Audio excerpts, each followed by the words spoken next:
Well, hi everybody. We're going to start at 7 as planned. I hope you're ready to have a very calm and relaxed kind of night. See you soon.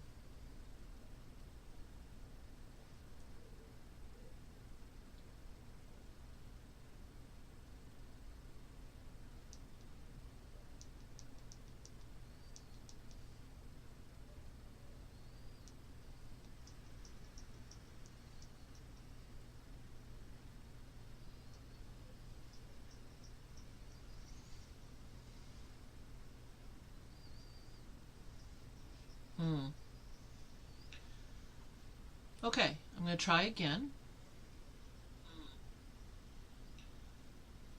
Okay, I'm going to try again. Oh, good, it worked. I'll see you soon. Okay, I'm going to try again. Oh, good, it worked. I'll see you soon.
Okay, so that's not working.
Hi everybody, welcome to StashBlaster Quilts. My name is Maria, and for some reason it does not appear to have switched my view. Hopefully you're seeing me as me. Okay. Well, let's hope it catch up. Let's hope it catches up. Oh shoot.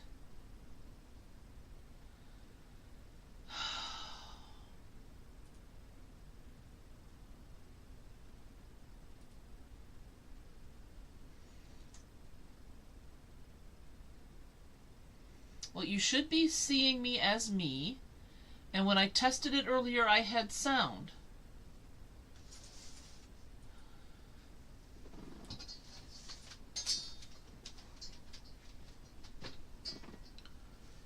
Hold on, I'm going to check on my phone, which is going to make for some weird things.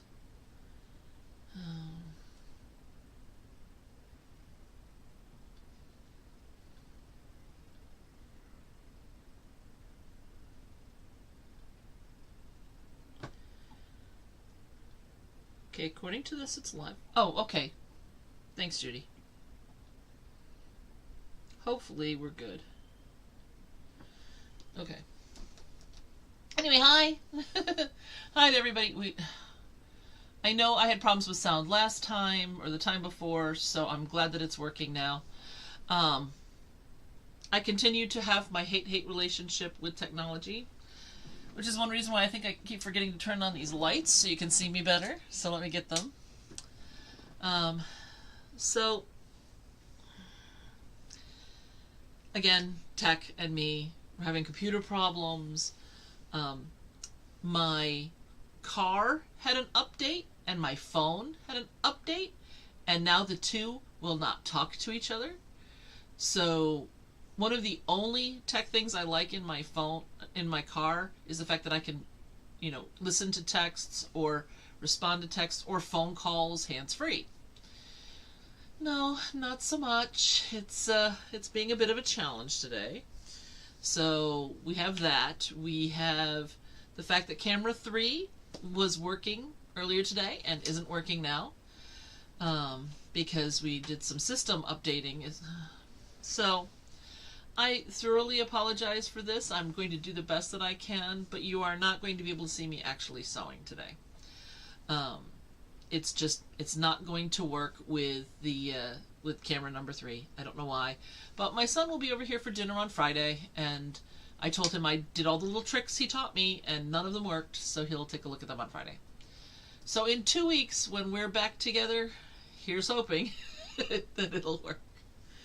Anyway, for those of you who this might be your first time, or you've only seen a couple of times, I am a professional organizer by trade, and so I do try to start with a tip. So I just want to double check what I was going to say. Here's the problem a lot of my clients have. They decide to go through their bedroom closet.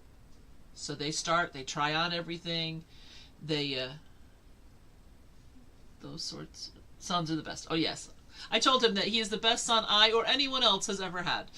But anyway. So the client is in the bedroom and in the closet, and they're going through and they're getting rid of the stuff that doesn't fit or that needs repair or whatever. And they start a donation box. And by the time they've tried on all these clothes, they're tired, or they've got to go get their kid at school, or they've got this other meeting. So they leave the donation box in the closet, or wherever it is they keep a donation box. Could be in a hallway, could be anywhere. But what winds up happening is that stuff accidentally falls into the box, or isn't in the right box, or they had 2 or 3 boxes going because one is things they were going to give to a friend, and you wind up having to go through all of those clothes again. So here's your tip for today. When you have a donation box or a bag or anything, and I don't care if it's this much, okay? Put it in your car and have on your calendar a time scheduled to take it to donation. So a lot of my clients are moving under duress, or they're cleaning up under duress, either because code compliance is involved, or they have to go to assisted living, or their kids are having them move to be nearer to them, or whatever it is. They get really frustrated. And so one of the things that I recommend is that they spend a little bit of time every day instead of spending like all weekend doing organizing and purging. But so that you don't have to keep going through it again, you put that little bag, doesn't matter how much, into the trunk of your car, let's say. And you have a plan. A weekly plan is best, that you are going to go to some weekly event that you do, and you're on the way, you're going to stop by the donation center. So a really good one is you stop and you drop at the donation center, emptying your trunk, which then gives you room for the groceries that you're on your way to get. So it just becomes part of that loop. So you fill it all week, you drop it off, you get your groceries, you empty the groceries, now your trunk is empty and ready to get more donations. Okay? And so you tie it to something you already do on a weekly basis. It's called habit stacking, and we've talked about that here. But you make it part of your regular plan. And yeah, it may be a couple miles out of your way. It could be as many as 10, depending on where you live. But you put that in your schedule that no matter how much you have ready, whatever you have done goes. And you will find that it gets easier and easier to handle this, because you're going to have a plan to get it out of your house. It's going to get out of your house and out of your car. And you're never going to have so much that just loading your car exhausts you. You know? Because it's going to be a small amount every week, and you don't have to worry about it as much. Now, yes, if you have to have your whole house done by the end of this month, it's going to be a couple of trips a week, or even maybe one a day. But it sure beats doing nothing on Saturday but taking stuff to donation. Okay? So that's why I'd like to recommend that you do that. And it really helps that it's on your calendar, so you remember donations, groceries, so that, you know, you will make this one a new habit. What's really nice is that once you move, you keep doing the same thing. And so you'll be able to have this regular plan to get rid of the clothes that, you know, you've felt hotsy-totsy in it before, but now, not so much. It's okay to get rid of it now, and you know that it's not going to be lingering around forever. Okay, so that is our tip for the week. Quilting updates. I'm still having trouble with my hands, and I'm still working far too much. So I am going to be out of town at a conference next week, so I will not be able to work with my clients. I'm hoping that my hands will recover some. I can do some things. So for example, when I was sitting here waiting to start, I started running some of the roofs from the wedding quilt through the machine, because I can do that. It's this kind of a motion because it hurts through here. That's painful, so hand stitching is not going to happen for a while. I may take a small amount on the trip with me just to see if I can do a little bit, but I really don't think it's going to happen. I've basically come to the conclusion, with how busy we are, and we have been, that I'm not going to finish the flower quilt for an extra year. Because it's all hand pieced, and it's a king size, and. So a lot of it's done, and I'll do little bits of it along the way, but I had the plan of doing a certain amount every day, and it's just not happening, and I am not willing to risk my hands on pushing myself to the point where they don't work anymore. So it's going to take a while before you get to see that. I'm sorry. I am focusing right now on the wedding quilt when I do have time to sew. And in June, there's a 3-day event with one of my guilds where we call it summer camp, because we always do a quilt camp in February, but we're doing a summer camp.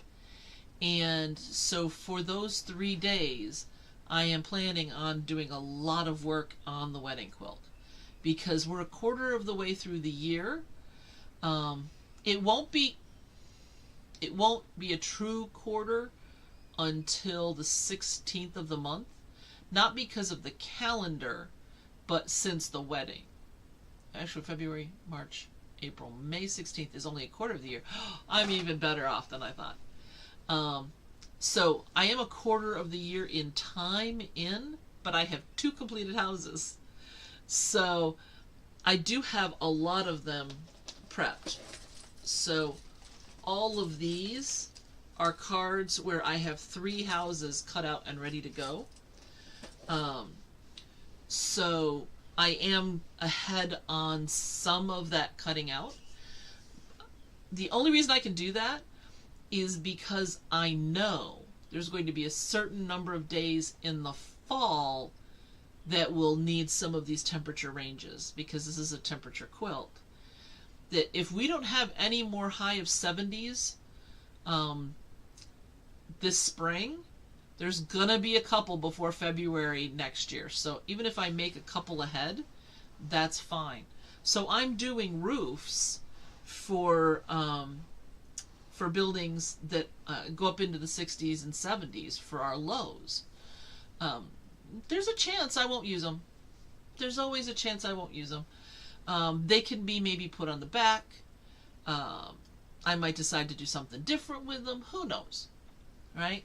But the nice thing is going to be that I can attach the roof, which is the low temperature for the day, to a house, which is the high temperature for the day, sometime in the future, as long as they're already made. So when the time comes that I know what the highs and the lows are going to be, and if I find 2 that I like together, I can just slap them together and poof, that house is complete. But they don't have to be sewn at the same time, because the roofs all have green corners, and it's all the one shade of green for the entire quilt, for the background. So I can sew a whole bunch of roofs in a row because I don't have to change my thread. I am going to change threads for the different houses because my blocks are going to finish at 2 inches square, which is about this big, and it's a multi-piece block. So the stitching is a little bit more noticeable, and I just want to make it a little bit better in terms of that. So I am going to be playing with my threads, but I also have a ton of thread.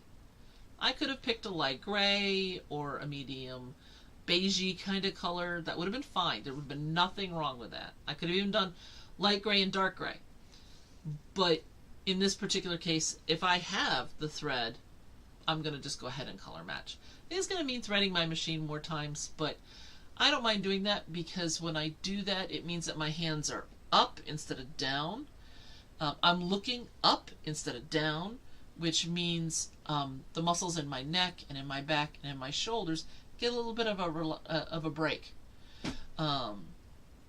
So, I mean, I'll do several in the same color and approximate intensity all at the same time. So I'll do probably 3 or 4 houses using the same thread, which is nice because then I'll use each one as a leader and ender for the other ones, right? But in that particular case, it will be a little bit of an issue. So I think that will be a good thing to take care of. So I'll be doing that during Quilt Camp, which is in June, and I hope to catch up quite a bit. I have the first... I have the cutouts for most of April done, and I have some into May. So I'm really not that far behind on that portion of it. But I haven't really done the sewing part because I'm working, 7 or 8 hours at the job site, and then I'm taking things to the warehouse where the downsizing company, the auction company, receives them, and I help them unload the trucks. Then I have to return trucks to UPS. So it's not UPS. Sorry, U-Haul. So it's not uncommon for my day to be 10-hour working day with a good solid 8 to 9 of it being fairly heavy labor. So by the time I get home at that point, it's feed me dinner, and I'm going to sit in my recliner with the heating pad on, taking some Tylenol and trying to get my muscles to relax. So, it's what it is. So like this morning, I was doing email and, writing to clients and things at 4:30 in the morning. So I hope it all made sense. But I was awake and I was uncomfortable and couldn't sleep. So I did some work. Luckily, my office is in my basement. So I went ahead and I've been doing that kind of stuff. But I do have a conference next week. And then I have one the first week in June. Actually, let me double check something here real quick. Sorry about that. The first week in June, I am going to be away. But I'm going to take my computer with me, and I'm going to try to do this remote thing. It's going to be a lot shorter because I'm not going to have a sewing machine. I'm not going to have a lot of other things with me. But I am going to try to check in. If I miss, I miss. I can't always control that. I do the best that I can. But I am going to be around pretty much the rest of the summer as far as I know. I do have a couple of conferences in September, but I don't know which of those may or may not overlap this live stream.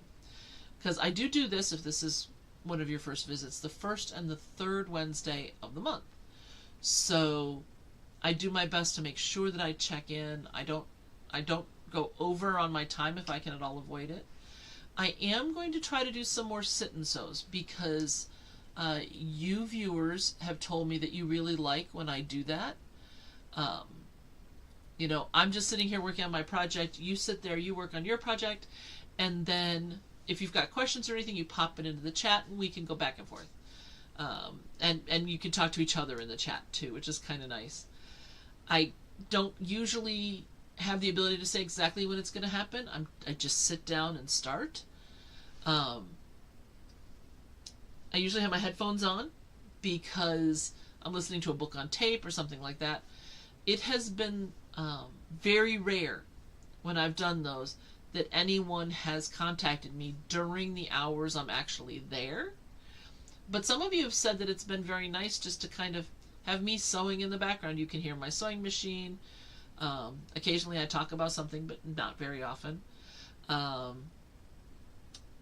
I'm responding to something in the chat. So some of you just like that for the, I guess they call it ASMR, of the various different sounds of me while I'm sewing. I'm happy to do that for you. If I'm taking the time to sew anyway, I'm happy to spend it with you. So you'll just get the notification that there's a live stream going on. Those tended to be in the 2 to 3 hour range, and then I stop and I go to lunch and I come back and I do it some more. So if you are enjoying those, please let me know. If you find them incredibly obnoxious, let me know that too. I want to make sure that for the most part people are enjoying seeing my name pop up on their screen. Hopefully as one of your subscriptions, and that I turn into somebody that you really want to spend some time with. I did get an email in the last 3 weeks from one of you, and I'm not going to say who it is because I don't want anybody jumping all over you about this. But the person asked me, when am I going to get off my butt, basically, and stop my other career and just do this, do the whole edited content thing and make this my only job instead of doing this plus all the other stuff that I do. And the only thing I can say to that is not now and not for a while. What most people don't understand is that somebody like me with a channel like I have, not only does it make much money, we don't make any money. You can't do memberships. You can do Patreon, but you really shouldn't do Patreon or anything like that to have at least 100 regular viewers. And the memberships things you can't do until you have 100. And I'm at like 58, maybe 57, something like that. After several years. So yeah, unless all of y'all talk to everybody you know and you hook them and they all decide to come and follow, and then all of their friends decide to come and follow, and something goes viral, no, that's not happening. I would like to do some things like have a membership where I would do those sit and sews for the members. That would be something that would be a little bit more exclusive rather than just having it in the regular, because that makes a difference in terms of how the numbers are calculated. The whole algorithm thing includes how many people watch a video. And if you saw that there was a 4-hour video, a lot of you aren't going to watch it. But if it's in the membership, you can, and it doesn't drop me in the algorithm that suggests me to other people. So that's one of the things that makes a difference. But I would love to have just a regular sit and sew time. So you would know that I would be here, every Thursday night for 2 hours or whatever I could figure out in my crazy schedule. And so you could come and join me if you wanted to. So that's something I could do, but only once I'm doing something like a membership or Patreon. I'm also currently not doing any sort of sponsors, and one of the reasons for that is the fact that I don't have enough viewers, and it tends to only be edited content because they want you to send them the video first, including their ad, and then they approve it, and then they let you post it, and then they pay you. But that's not what this is. This is a live free-form format, and so monetizing it isn't an option. So there's a lot of reasons why this is not going to be my full-time gig for a very long time, if it ever is. I do have my website, StashBlasterQuilts.com, and you can email me at mail@StashBlasterQuilts.com. If there's something you'd like to see, feel free. I am hoping to do some either live classes on it or classes on demand for some of the things that I do. But that's, again, down the road because I have to have time to do that, and I have to have enough people who tell me they want to take those kinds of classes from me, either virtually at a given time like a guild, or they want to take my on-demand classes, or do some sort of we're going to take the class but then have subsequent live chats about what we did this week or whatever. So there's lots of options that I have for this once there's enough people who have enough interest. So it's just one of those weird things. I was listening to, I can't remember who it was. She was talking about this whole process as well. And she made her YouTube channel, and she does Instagram, and she does a couple of other things, but that's her full-time job. That's what she spends 60 to 80 hours a week doing. Because for every, I think it's 7 to 10 seconds of edited content takes 10 seconds of content takes 7 hours to edit most of the time. So you see that YouTuber who puts out a 15-minute video every week, yeah, but they spent 3 days editing to give you that video. That's not happening for a while. And that is unfortunately the best place to get subscribers. is edited content versus this live stream content that I do. For a lot of people, they start with edited content and then they add in the live streams occasionally, just as a bonus for their attendees. But yeah, that's not how they get 1 million subscribers. They get it through their edited content. You know, the highest tech on the computers, and they get lighting professionals in. From what I understand, I'm supposed to have a light behind me that shoots up. I'm supposed to have a big light up here that shoots down. Then there's these side lights. There's a couple of other kind of directional I don't know. I don't know. And honestly, I can't pay thousands of dollars for somebody to come in and do my light design. I just can't. And so you're stuck with me the way I am for the foreseeable future. Let's put it that way. But I did really appreciate the thought. Another advantage to being a little tiny, tiny, tiny fish like I am is that I have not been subject to trolls and people that are just get on and being nasty in comments and things like that. Everybody who has commented or has been in the chat or anything else like that, you've all been wonderful, very nice people. I don't understand the people that I follow that talk about how they get all these really nasty people who send them comments, because their content's amazing and it's free.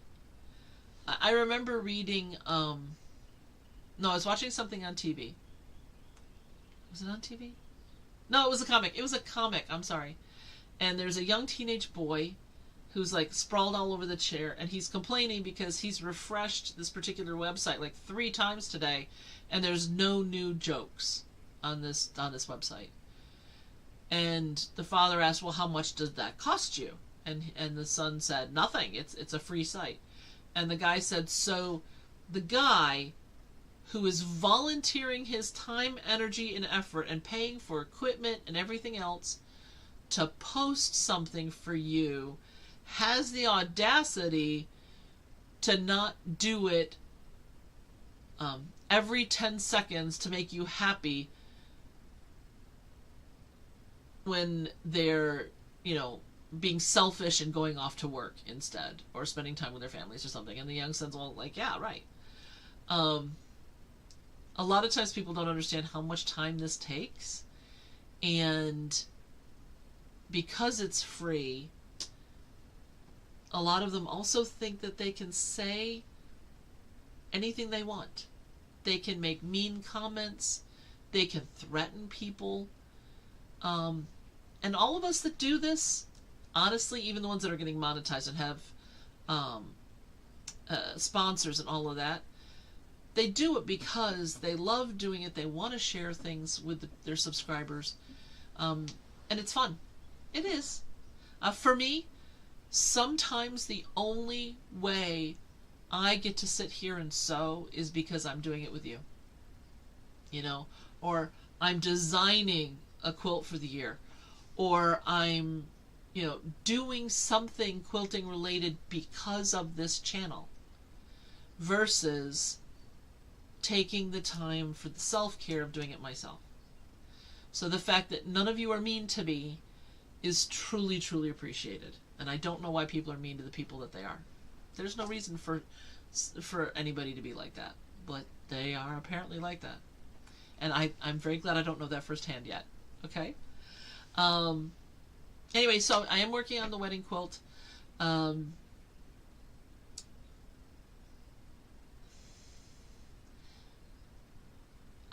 trying to figure out how to say this next part.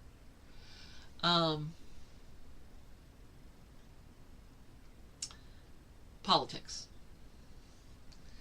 I have been seeing a lot going on with politics. Now, I am not going to talk about right, left, red, blue, Republican, Democrat, or anything like that. That's not what I want to talk about. What I want to talk about is, it used to be that, yeah, every family had their crazy Uncle Bob who was a conspiracy theorist, and everybody just knew he was wackadoo and kind of just put up with him for Thanksgiving. you know. Um, but that's the key. They put up with it. I'm not saying that you have to accept everything anybody ever tells you, and you don't accept hateful speech or hateful ideas or anything like that. You do not have to take them into your soul. But I have a lot of clients right now who are older, who are set in their ways, where the family is so politically polarized that they do not talk to the other half of the family. They will not meet with them for family holidays, weddings, births, baby birthdays, christenings, bar bat mitzvahs, anything. None of these life transitional stuff that it used to be, yeah, we got to put up with Uncle Bob, but it's important that we be together as a family. None of that's holding. Over the last 10 years, members have become so polarized that I think that they wouldn't avoid hitting them in the street with their car if that person happened to be there. And some of it gets violent. It gets nasty. They get on each other's Facebook pages and say the most horrible things about each other. When it comes to social media, we all get into our own silos, and our beliefs are reinforced, and we keep hearing people who agree and the same things that we agree with and things like that. And so it's a self-fulfilling kind of a thing, and we all can turn into monsters. I would like to make a plea here. I don't care your political affiliation. I don't care what your family's like. There are family members of mine that I really don't like looking at their Facebook posts. Okay? And so I often won't. Okay? But that doesn't mean I wouldn't talk to them. It doesn't mean that they're not invited to the holidays. It doesn't mean that I won't send them an anniversary card or birthday card or something like that. Hope your family is all doing well. I still stay in touch with them. I still talk to them. I still reach out. How are you doing? Because regardless of the political environment, it's important that we keep those connections. Now, I also reach out to my quilting buddies. Admittedly, I'm happy that most of them agree with my ideas on things. But even if they don't, there are some of them that are very much opposite my opinions on things. It doesn't mean that they're going to be my best buddies, but that doesn't mean I have to be mean to them either. It doesn't mean I have to shun them. And it has gotten to be so toxic. I have clients in their 80s, 90s, whose children and grandchildren won't talk to them because they weren't strong enough. Not even that they disagree, but they were not out there actively participating in things to the level that family member thought that they should be. Okay? We watch on TV, there's all these protests, and there's people out there in their 80s and 90s holding up signs. And in this kind of a situation, if that grandparent isn't out there actively supporting the things that the grandkids are into, they won't talk to them. They'll shun them. They'll cut them out of their lives. I think we lose a lot when we shut out everyone. And I think it's a bloody shame that that's what we're doing. And I hope that this stops. I hope people come to their senses. Be as politically active as you want to be. Tell people your points of view. Explain them to people who are willing to listen.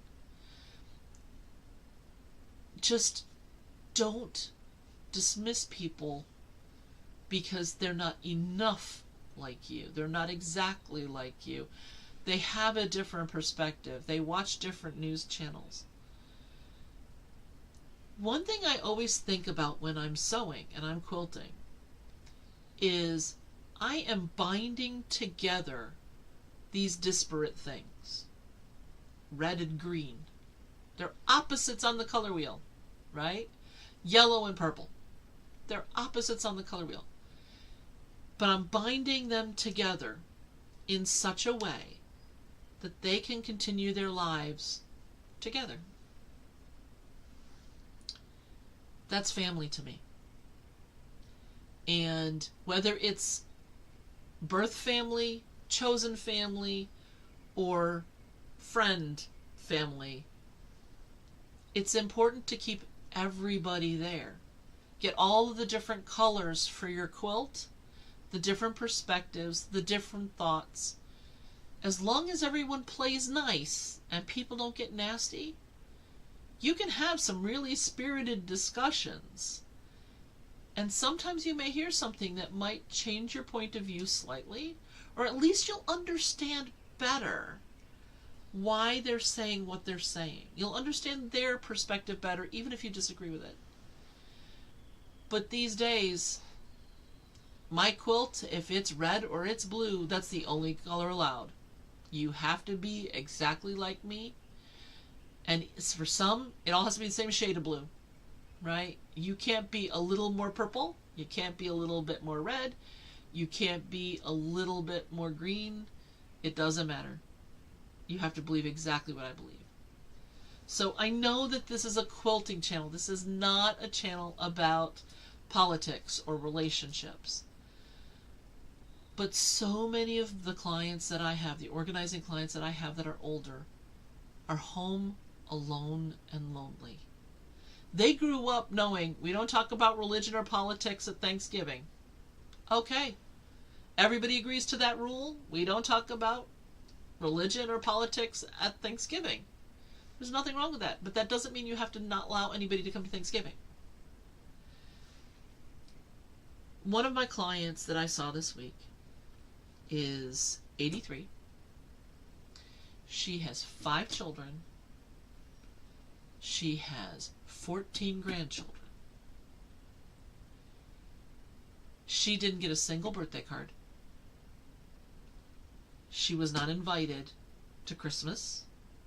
She was not invited to Thanksgiving. And mostly it's because her family just doesn't think about her. They just don't think about her. She's there, kind of, in the background, sort of, sometimes. She's hoping for a Mother's Day card from one of her 5 children. But they're all so siloed that they only talk to their friends. She doesn't have any... The thing about this is she has no strong political opinions. She's not far left, far right. She's not a wackadoo by anybody's perspective, okay? But she's not active like they are, and they only spend time with their active people. Those are the people who are worth their time. And it is so sad when I go to her home and she tells me, because when I would ask, how have you been since I saw you last week? And she said, I spent Thanksgiving here alone because nobody invited me to dinner. And when I asked her about it, she was saying, I love them. They tell me that they love me, but they're all so busy and they don't make any time for me.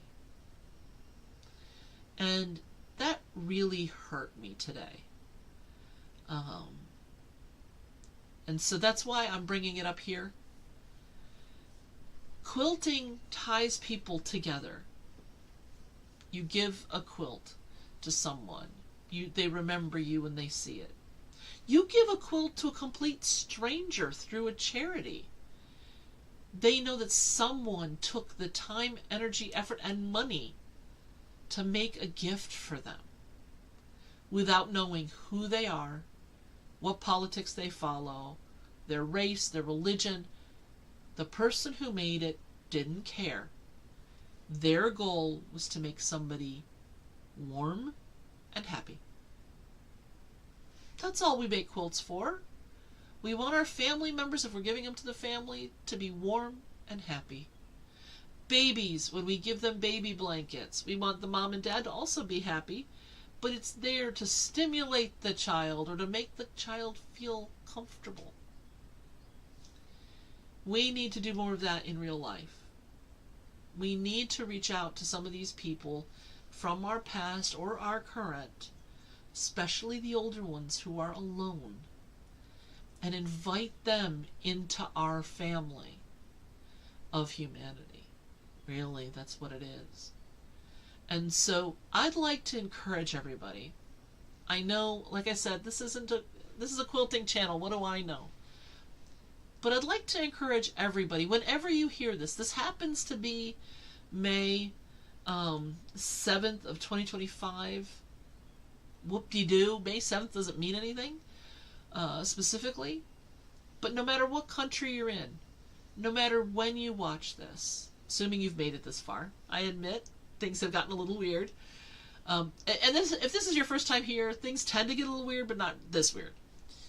But I would like everybody listening to this, whenever you do, to think of one person who has fallen out of your orbit.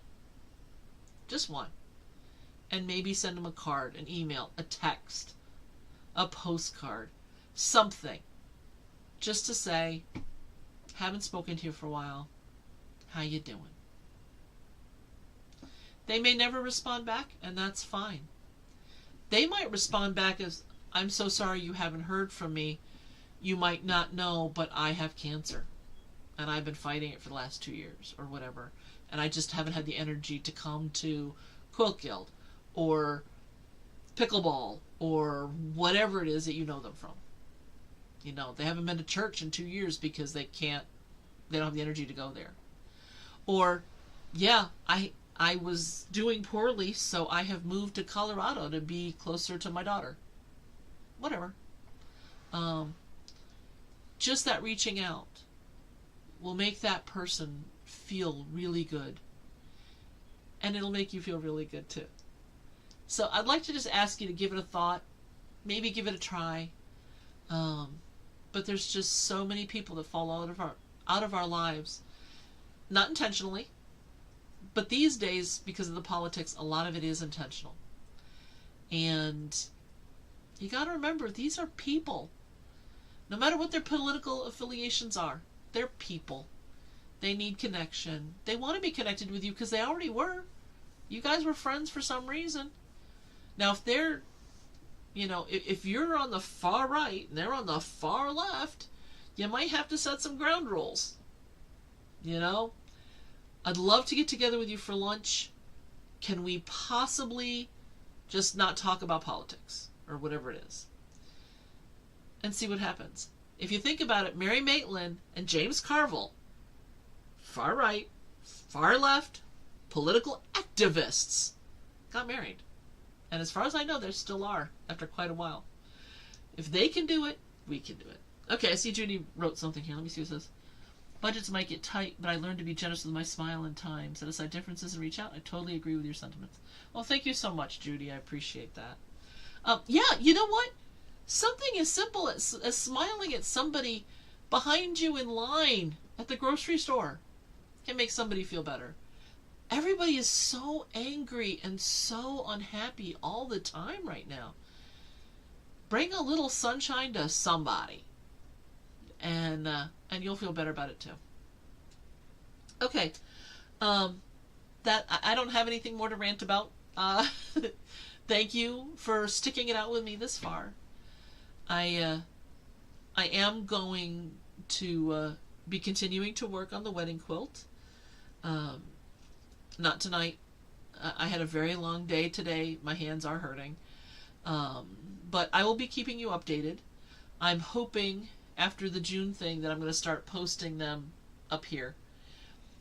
My son does come over every couple of weeks. He doesn't see this room on a regular basis, but since I need him to look at my computer, I don't want to ever put anything up on the wall for when he comes over, because he has asked he and his wife have asked to not know anything about the quilt until they get it. So they are not watching this channel. They have said that they are not going to watch it for the next year. I don't think they were watching it anyway, because quilting's not their thing. But they're specifically avoiding watching my channel so that they don't get hints about their wedding quilt. So I can't, and I won't be putting anything up when there's a chance of him coming over. So like he's going to look at this camera 3 problem I've got on Friday. So I'm going to take all the stuff that I have out that has any sort of indicator as to what it is, and I'm going to make sure it gets put away. I have a little bag. It's funny. The last time he was here, he asked me about it. I can't quite reach it from here. That my little thing here can slide into, and then I use binder clips and I clip it shut so that he can't see it. Not that he would, but just to make sure. If it's going to be a surprise and they want it to be a surprise, I want it to be a surprise. So, so I'm going to continue to work on that. And like I said, I will be, I'll be gone for that 1 week, and then I'll be gone again in June. But only that one in June is going to affect this channel. So you'll be seeing me in 2 weeks as usual. And hopefully I'll get to tell you about the conference and how that went. So anyway, again, not a quilting related talk very much, but sometimes when I get going, I keep going. Feel free to write to me, mail@StashBlasterQuilts.com. You can ask me any questions that are either quilting or organizing related. If it's not something I think other people would be interested in knowing, then I'll reply back to your email. If I think that it's something that others would really like to know, then I will let you know that I will be bringing it up on the next live stream, and then I'll talk about it here. Because I've had people ask me, like, how do I organize all these little tiny pieces for the wedding quilt? And so I've gone over that a couple of times here because they'd seen it the once and they watched it again, but it still didn't quite make sense to them. So if that's going to happen with one person, it's going to happen with somebody else. So I want to make sure that I cover those kinds of things. So that's what's going on with that. Okay, but I love to hear from you guys. Like I said, you're all very nice. You're all very kind to me, and I do truly appreciate that. So you are more than welcome to reach out, and I will be here in 2 weeks as planned. Hopefully, after giving my hands that break for a week, hopefully in better condition, and I'll be able to maybe start doing some of the handwork and start updating you on that quilt as well. But anyway, I know that we're ending early. I do try to make sure I do not go over the hour, but I'm just going to ramble even more if I keep talking now. So I hope you all have a wonderful couple of weeks. You'll see me back here in 2 weeks. And you know, make sure that you're taking that chance to take care of yourselves with quilting, to relax. Go out and smile at somebody, send a postcard or a text. Just try to reconnect with one person. And I think that you'll find that life gets a little bit better. So, take care, everybody, and I'll see you in a couple weeks. Bye. Bye, Judy.